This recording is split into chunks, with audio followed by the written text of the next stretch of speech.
be happy to take questions, so go to the microphone, please.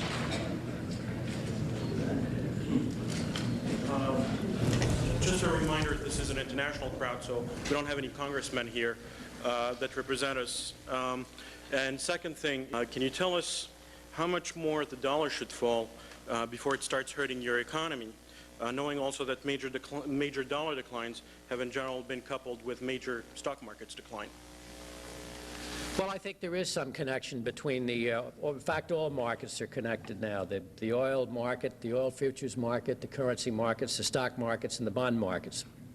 So, obviously, if you look at the world, if you were standing outside it and looked at the U.S. market, obviously the value of our currency has a lot to do with it. If you're a guy that has an international account, as the dollar goes down, the stocks in all assets in the United States are worth less. On the other hand, obviously, as the dollar goes down, other people would say that our products around the world become more competitive. We can compete better with the Japanese and the Germans. So it has its plus sides as well.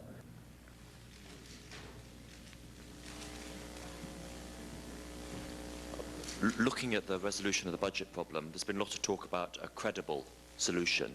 Could you give us an indication of what you think would be credible growth projections? Because obviously it's very sensitive if some people think that the growth projections are slightly optimistic, and even a small change could be an awful lot of dollars.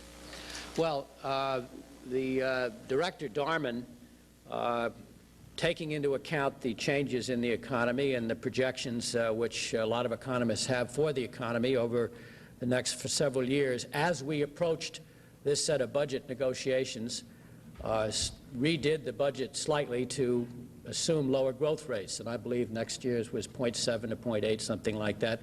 I think it's 1.9 for the following year and 3.1 after that. I don't think that those are necessarily optimistic. We've had 3% growth in this country before.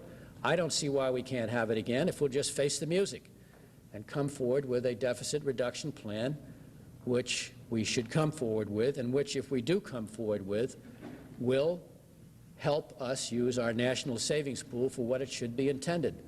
Public purposes for sure, but give the private sector of the economy a crack at our savings pool. So